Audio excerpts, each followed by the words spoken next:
On this episode, we discuss some of Bangkok's legendary lost hangouts and what, if anything, has replaced them. So if you love talking about nostalgic Bangkok in all its hazy glory, you'll love this episode of the Bangkok Podcast.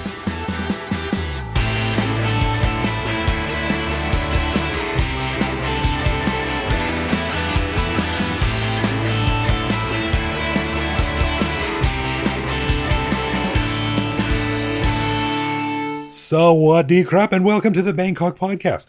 My name is Greg Jorgensen, a Canadian who got to Thailand before Paragon was even built and will still be here when Paragon is a pile of dusty rubble. You mark my words, Paragon. That's going to be a long time, man. That building looks pretty solid. One of us is going to outlast the other one, and I'm determined it's going to be me. And I'm Ed Knuth, an American who came to Thailand on a one-year teaching contract 22 years ago, fell in love with the oasis that is 7-Eleven, where if I want to, I could buy everything I need for months. So I never left. You never left the 7-Eleven or you never left Thailand? Because either way, I understand. Everything you need is in 7-Eleven. I mean, they got thumb drives, phone chargers, they got, toothpaste, obviously food, drink. They got everything, man. They got SIM cards. Dude, they just need to open up like a co-working space, a 7-Eleven co-working space. You can just for get sure. everything in there. And maybe some cannabis, and then it really would have everything. Hey, it's legal. It's legal. That's maybe right. 7-Eleven will do it. That's right. All right, we want to give a big thanks to all of our patrons who support the show. Patrons got our ad-free regular show a day early, behind-the-scenes photos of our interviews, a heads up to send questions to upcoming guests, and access to our Discord server to chat with me, Greg, and other listeners around the world. But best of all, patrons also get an unscripted, uncensored bonus episode every week where we riff on current events and Bangkok topics. On this week's bonus show, we chatted about Greg's custom-made podcasting desk and how he now has a reliable furniture guy in his Rolodex. Our very lovely dinner with two long-term listeners who managed to get out of Russia and into Bangkok for some much-needed R&R. A recent bike ride on which Greg nearly fell into a klong. And my mysterious long-term illness, which has got me wondering about long COVID. To learn how to become a patron, click the support button at the top of our website. This is me bitching about how I fell into a klong, you bitching about your cough. Pretty soon it's just going to be Greg and Ed's complain show about how, that's right. how middle-aged. done us wrong. We're going to call it middle-aged misery. That's the new name of the Right. Bangkok Podcast. That's right. That's right. All right. Well, and as always, if you want to leave a comment, a show idea, or just want to say hi, head to BangkokPodcast.com and click the little microphone button on the bottom right to leave us a voicemail that we'll play on the show. All right. Well, in this episode, we are going to be taking a look back at Bangkok's recent past.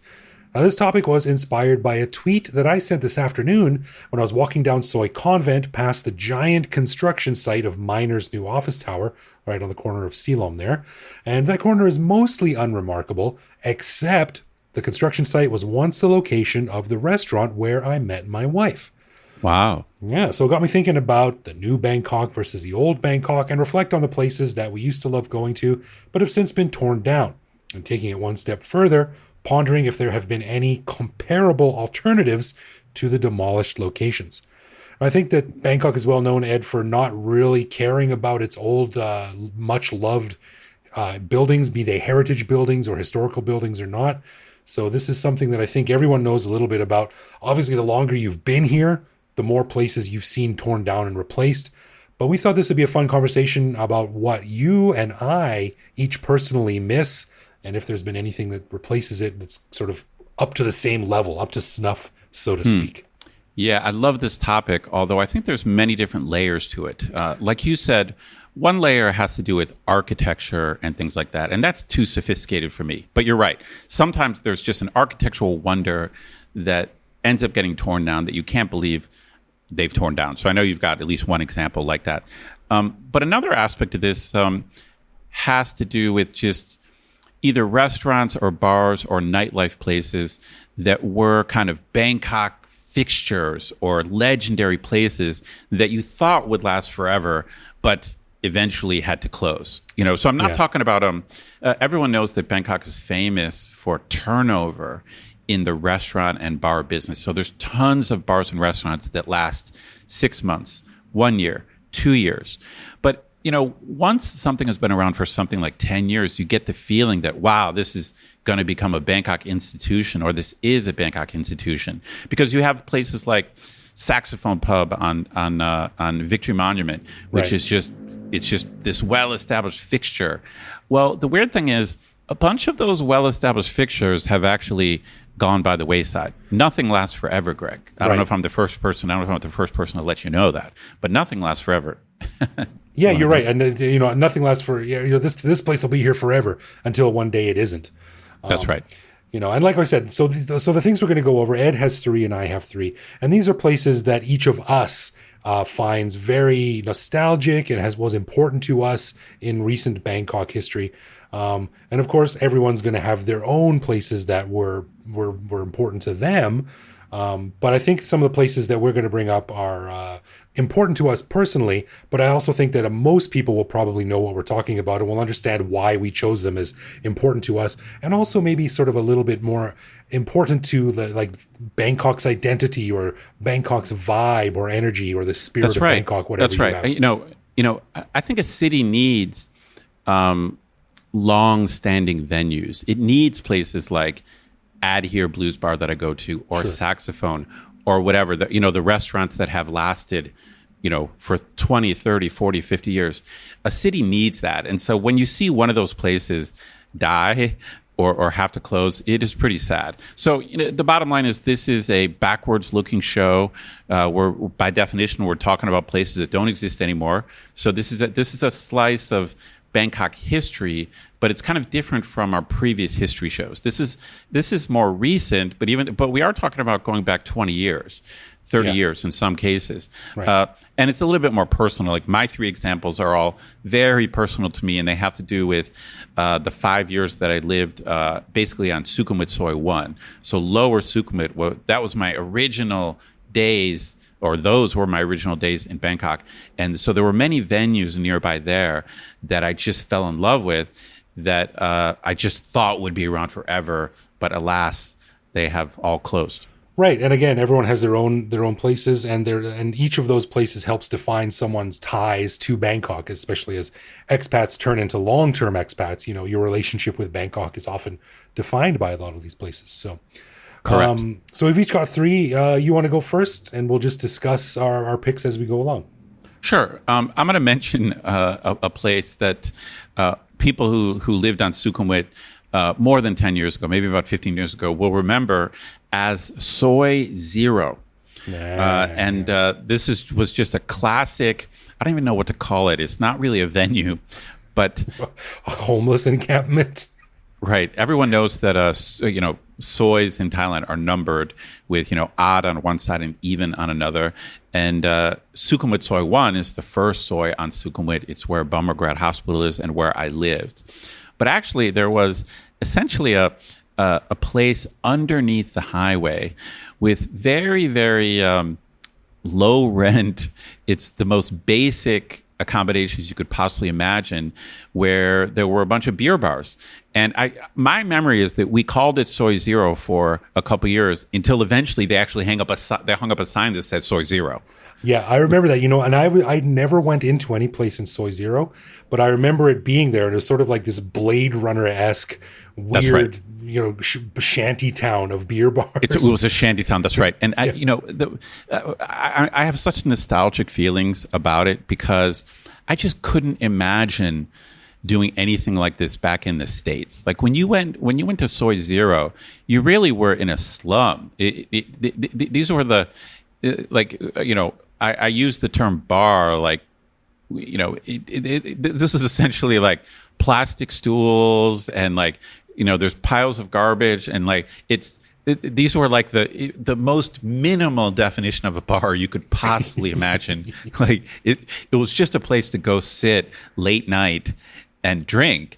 And I remember just going there so many times with my friends and just looking around thinking, what am I doing here? I'm underneath a highway. I'm in a makeshift bar. There's no health.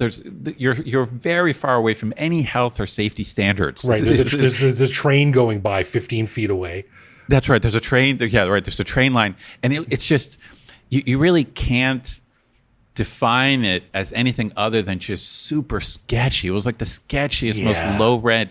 It was the most sketchiest low rent place, and we just went all the time and loved it. And it just shows you that the venue doesn't matter that much if you're with fun people or if you have the right attitude. Yeah. But Soy Zero, it just captured something about late night Bangkok. This idea that Bangkok never closes, and that there's always some place to go. So just, wherever we finished, and we're heading home, quote unquote, it was always like, well, let's stop in at Soy Zero. And that's where we would always finish the night. So, no lesson to be learned, but just a little bit of a nostalgia for, it was a very unregulated sense. I think Bangkok is just cleaned up and gotten a little more organized. I don't think you could get away with that anymore. That was my next question. Has there been any place to replace that same vibe or feeling of like barely legal, barely? Right. I'm going to say probably not. The closest thing you'll find to something like Soy Zero is when you start going down back soys, usually around entertainment areas. So in my mind, I think of Soy 22. So Soy 22 has a lot of beer bars, and a lot of them that are on Soy 22 themselves, they're kind of forced to close by the cops, usually at 12 or 1 or 2. But if you start venturing down the back soys of 22, you start getting into the shady underground, never close kind of places, and that's about the closest thing to Soy Zero. But nothing on the front of Sukhumvit. That's right, nothing. Yeah, no. So Soy Zero was right there, like as you went past, you went past the Marriott, whatever, and right there underneath the highway. Yeah. So you just passed it directly. So yeah, nothing can replace it. It's not legal, and it's not safe. It's not healthy. But maybe it's a good thing that we've moved. Yeah, on. Yeah. But maybe the back soys of Sukhumvit, you might find something similar. Yeah, I remember that place. It was sketchy for sure. The definition of. Yeah, no doubt. Well, my first place is something a little bit more official, a little bit more legit, but no less fun. And this was the original Dubliner. Oh, right, sure. Classic Irish pub, probably the classic Irish pub of Bangkok. So the Dubliner was between Soy 22 and 24 on Sukhumvit, and it was basically an Irish pub. And there was nothing especially outstanding about it, but for some reason it just felt really lived in and gritty and authentic. The furniture was heavy as hell. It was sturdy. The bar worked really well. The staff knew their stuff. The food was good. It was easy to get to. And it was just a very, very important place for me when I was first coming up in Bangkok. I had a lot of really fun nights there. I met a lot of really cool people there. It had a good vibe. It seemed to have a good crew of locals. You know how certain bars at certain times, they just have a cool group of repeat customers, and you just go in there, and it's not always exactly the same people, but they managed to capture a certain vibe, and I think Dubliner was very good at that. It's actually the first place I saw Lee Shamrock play. And now he's played all over the place, and he's still playing live today. But that was another aspect of Dubliner that I loved, is that they had decent live music. God, we got to get Lee on the show. We do. We should get Lee on the show. No doubt about that. Now, of course, Dubliner was knocked down about 6 years ago? 5, 6 years ago? God, I can't keep track of it. Yeah, and of course, now they're building that gargantuan new shopping mall there called M-Sphere. Right. So that's going to be gone. But I really liked it there. And they had really good Irish breakfasts. They had great meat pies. Oh, man. I would say it was kind of there are other Irish pubs that aren't bad, but there was something about old Dubliner 10 years ago, 15 years ago, that it just seemed to be the prototypical Irish pub, the vibe, the feeling, the fun crowd. I agree. Right. Now, I know there's probably people listening to this who are going to go, that was too new. You should have been here when blah, blah, blah, the Bobby's Arms was open or something like that. That was the real golden age. But like we said, this is just for us. Now, when they did knock the Dubliner down, they opened up a new Dubliner on Soy 33-1, I think, in that little stretch of pubs. But it's not the same. It doesn't have the same old school lived-in charm that the original did. I miss that place. Anyway, Ed, what's your number 2? All right, my number 2 is another thing on Lower Sukhumvit. It's a very unusual place called Check-In 99. Oh, man. Check-In 99 is or was a Bangkok institution. A version of it still exists now on Sukhumvit Soi 33, but it's under different management, and it has a totally different vibe. So the proper, true Check-In 99 used to be on Sukhumvit. What was it between? I believe between Soi 5 and Soi 7. Yeah, 5 I think and that's 7. correct. Between 5 and 7, and it's just a bar with live music. So on the surface, it could be just like a million other bars, but there was something about Check-In 99 that was just different. You know, that's the best way to explain it. Yeah, I think you and I have talked about this before. There's something unusual about Thai culture where many bars or restaurants just seem to follow a formula. So you go to like a Thai street restaurant, and it's exactly like 1,000 other Thai street restaurants. Right. Yeah. Or I go to like a Thai beer bar, and it's exactly the same as the beer bar next door, and the one next door, and the one next door. Sure. Yeah. Yeah. You know, there's just a formula, right? But Check-In 99 was just weird. It was just different, I can't even tell you the whole story about it because.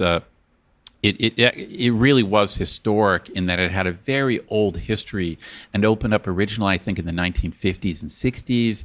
It was a well-known place for, soldiers on R&R, and then even famous people came to visit. And on the wall, they would have pictures of people like Bing Crosby and Frank Sinatra used to go party there, right? Like in the 50s and 60s. It had even a history before that. It was actually, and I've for the longest time, for years, I've wanted to do either a podcast or a story or a blog post or something about this. But the original location opened up, I think, in the 20s or 30s as Bangkok's first ice factory. That's right. Because Kun Nai Lut, who opened the Nai Lut Hotel on Soi Nai Lut, he was the first guy to import and then manufacture and distribute ice in Bangkok. And, you know, it was an ice factory first, and then it became a really funky nightclub in the 50s, and just crazy and history. I think over the years, it has had somewhat different identities. I think it did function as a hostess bar, a classic Thai hosted bar for many years, but it was always famous for live music and having a fun atmosphere. Just reading about it, it was referred to as a cabaret bar, and I think that captures it because it wasn't just live music. It wasn't just a bar that had bands. It was like they had an in-house entertainment troupe, and they were Filipino, and I think they were many of them were related to each other. It was like Filipino sisters and a mother and a daughter, and it went on for decades. You know, so it was like a family entertainment thing. And it was just odd. For a long time, I think for about 10 years, there actually was a dwarf or a little person, I don't know what the politically correct description is, who would stand out front. He was the doorman. And it was, so when I first moved to Bangkok, because I lived on Soi 1, we always walked past Check-In 99, said hi to the doorman, and went in and hung out there. And it was just an unusual place. That's the best way to describe it. Dude, I think we even ran in there on your bachelor party. Yeah, that was where my bachelor party ended up. And really? I barely remember that. Yeah, you barely remember. The last I remember was being up with the Filipino band singing Highway to Hell into the microphone, and then it kind of got progressively hazier after that.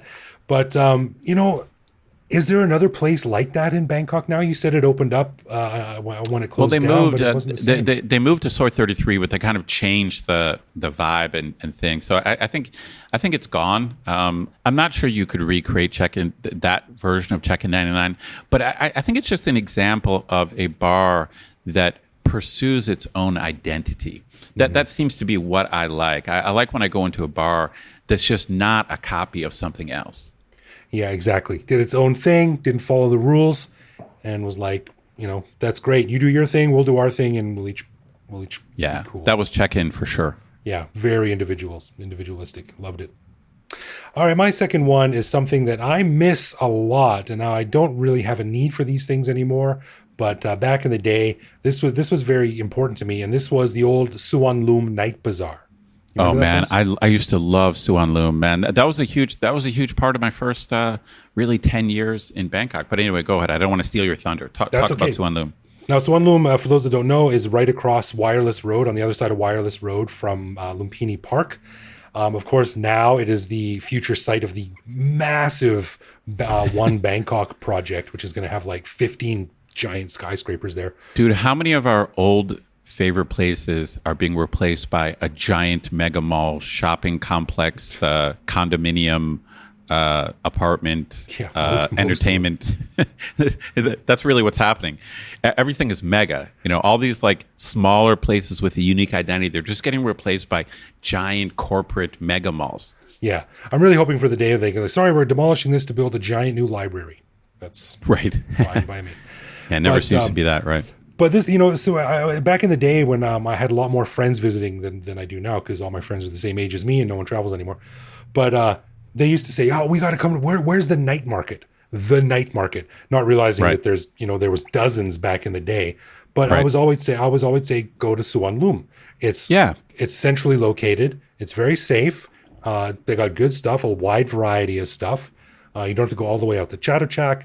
You don't have to deal with the seediness of Pat Pong.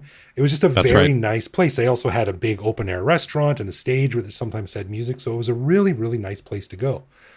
That's right. Everything you said is absolutely right. That big open air restaurant, we used to hang out there all the time. They had tons of small restaurants you could order from. And it was the perfect place. It was one of the few places that I went to with friends, but also went to with people visiting me or with tourists, because they had the stalls and where you could buy stuff. So it was a market.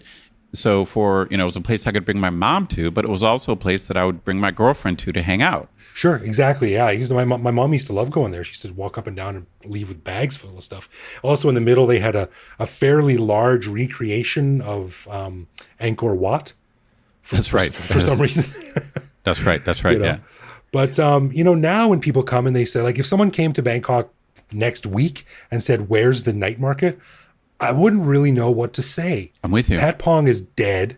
Sukhumvit is done. I'm not sure if the train market out by On Nut is still there. I think the train market either moved or is getting remodeled. Like I'm not sure what's up with the train market either. Yeah, and there's apparently that market behind Esplanade up by the Bangkok Cultural Center on Ratchada. No, that's the train market. Is that the train market? Oh man, I'm getting them all confused.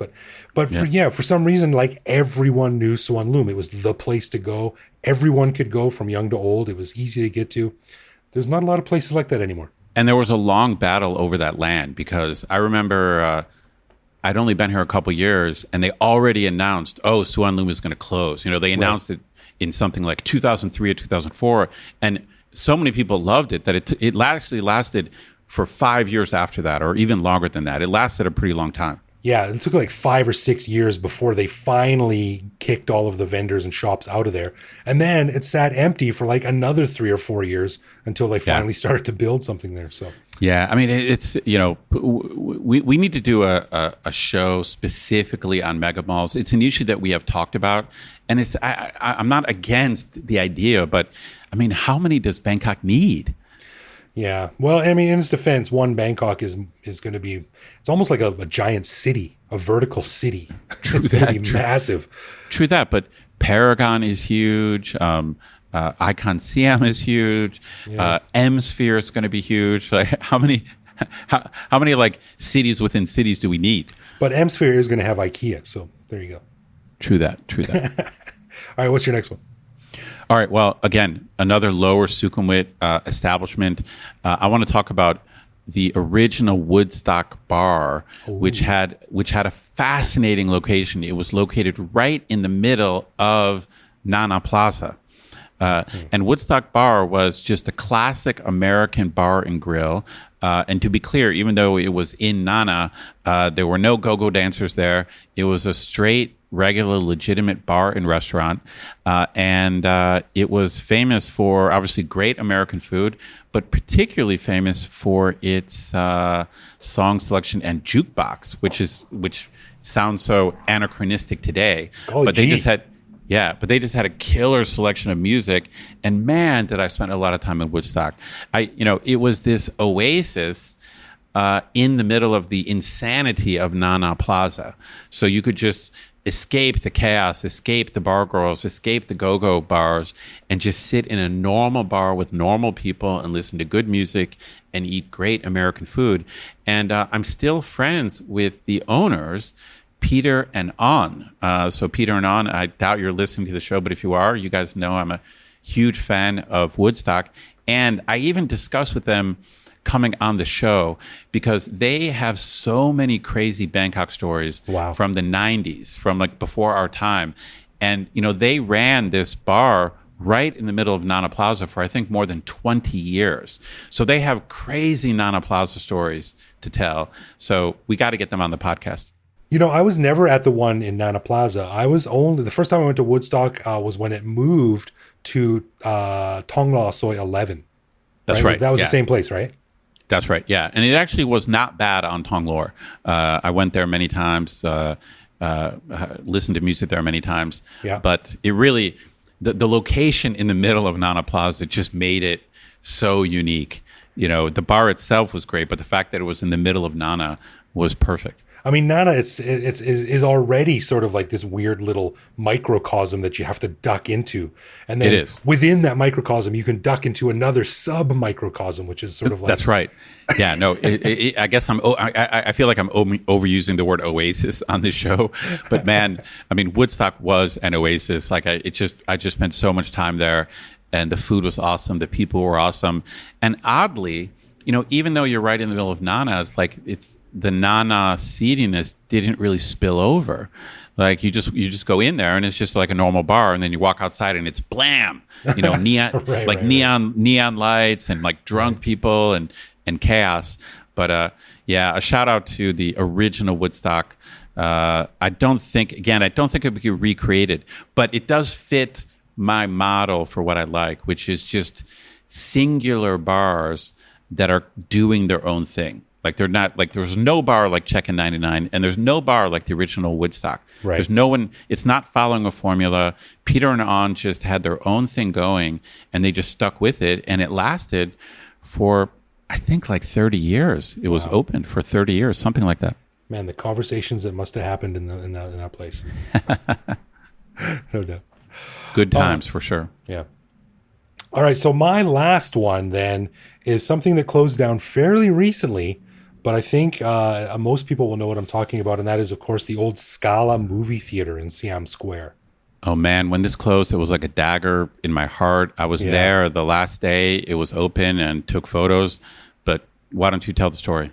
Yeah, it was like a dagger in your heart because these other places were important for us, and like I said in the beginning of the show, like they did play a role in your relationship and how it developed with Bangkok. But this place sort of, I think, represented Bangkok's potential in much more of a visceral way than the other places did. You know, the Scala was this beautiful Art Deco movie theater that had one giant screen. It was built in 1969. Nice. And I'm just looking at the Wikipedia page right now. It said the Undefeated with John Wayne and Rock Hudson was its first showing. And it remained just like that right up until it closed. It was unchanged. It had this gorgeous, gorgeous interior. And the last movie I saw there was, it was Apocalypse Now. They like to show old movies. Sure. But, you know, Siam Square, they were charging 100 baht a ticket.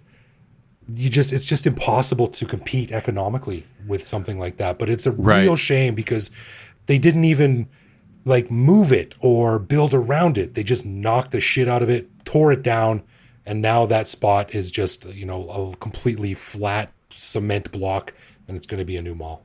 It's going to be a shopping mall, right? Yeah. But Scala was great for many reasons. One is just that it was a giant old theater with a big screen. Mm-hmm. Another thing is that it just showed, it did show mainstream Hollywood stuff, but also showed alternative stuff. So to be able to see classic old films on such a huge screen, that's pretty rare. I mean, as a regular film watcher in theaters, it's not often you get to see a classic film on a big screen, a truly big screen. Yeah, no kidding. And you know, the new theaters that are around, like right across the street, there's Paragon, and it has the IMAX. And man, I love IMAX. I'm a fan of big new movie theaters with great updated digital sound and pictures and stuff like that. But there was just, you know, it was almost like a metaphor for old Bangkok. There was just something there, some texture of the culture and the history that you cannot find in new places.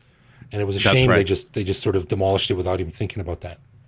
That's right. I think it was architecturally interesting, and it just represented the idea of the old independent movie theater. Yeah, exactly. And It's not part of a chain. It's not part of a chain. right, right. And I remember you remember the ushers, they used to wear those little yellow jackets and the bow ties and take your like little handwritten ticket. Didn't have an app or anything. You had to like go up to the counter and book on a piece of paper on the desk, and they put an X over the seat that you wanted to buy. Like That's right. That's right. Actually, Evo and I did an episode called Bangkok's Hidden Gems, the Scala Theater, season 2, episode 44, where we recorded part of the episode in the lobby of the Scala before we got kicked out. Nice. Very cool. Very cool. Yeah, but I missed that place. It was nice. So anyway, that was my last one, and Ed, you had 3 too. So those are just 6 of the places that were really important to Ed and I as our relationship with Bangkok developed. And maybe it sounds a bit cheesy, but you somehow morph from an expat in Bangkok to a long-term expat in Bangkok. The next stage above that is lifer.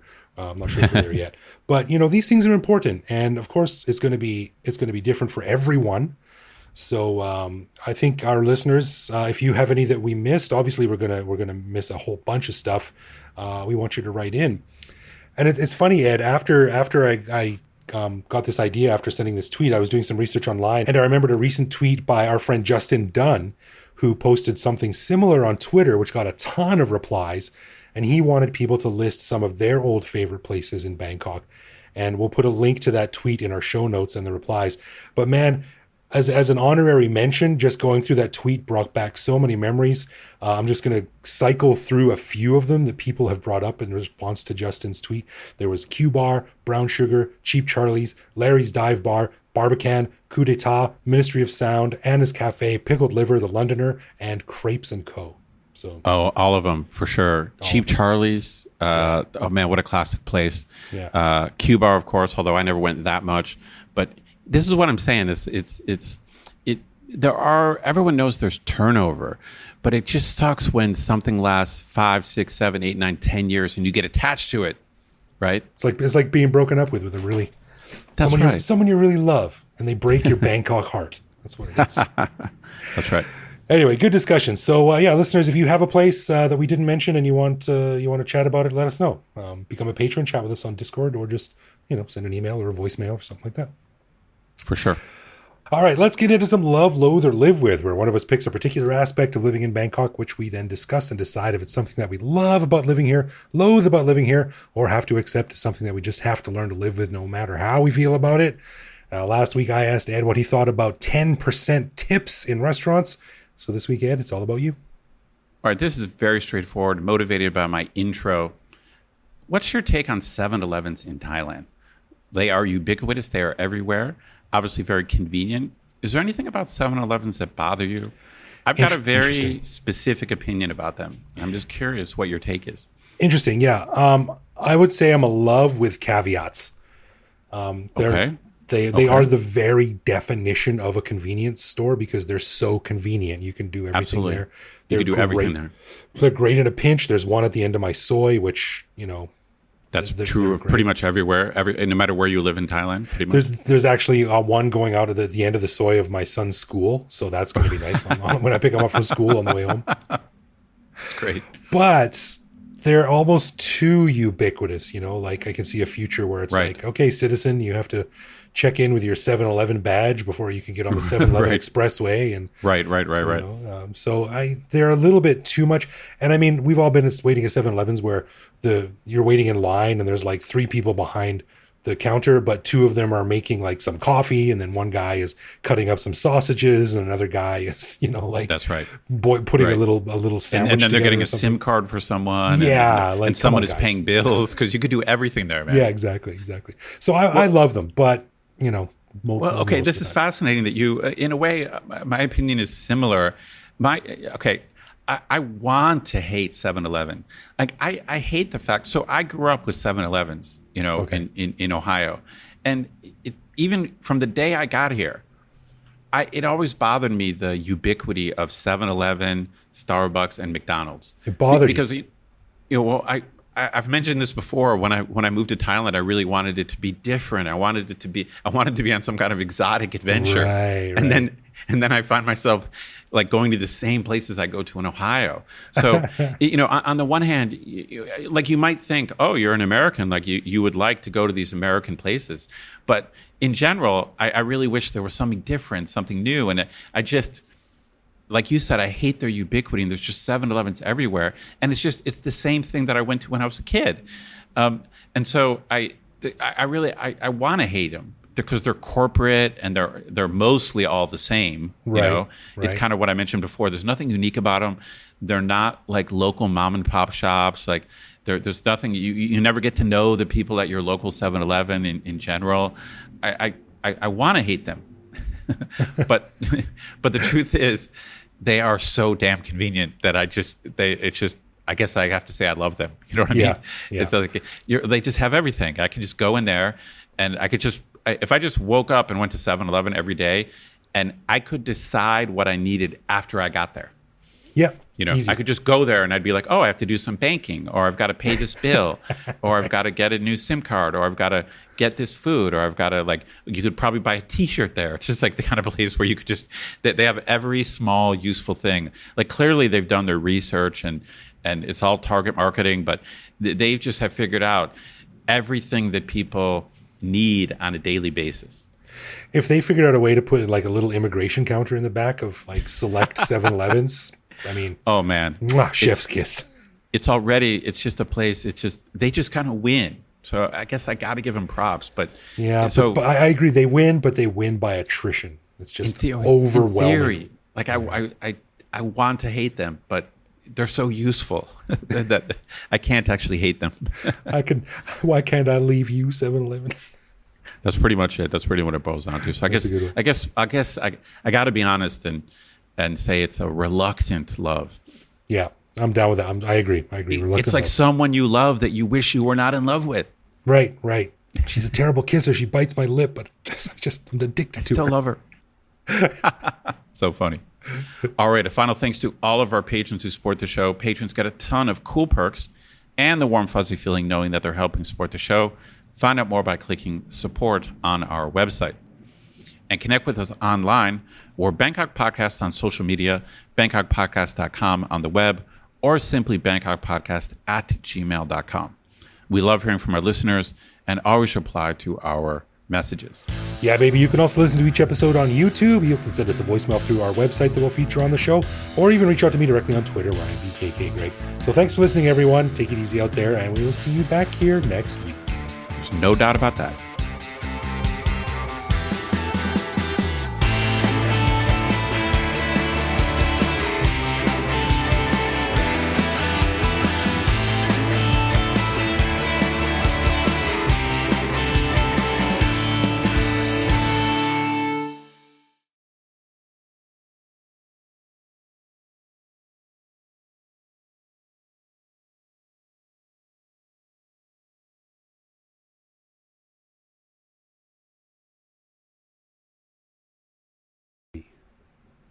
Test. Booyah. Tap. Booyah. Make sure that is not. Janice. I'm watching some old Friends reruns today. I refuse to bow. Friends is a guilty pleasure. I used to watch it and kind of liked it, but I never got. For me, the same thing with Seinfeld. Actually, I like Seinfeld more than Friends, but I never became an obsessive fan like some people did. Yeah, I know way too much about the nuances of every show. Really?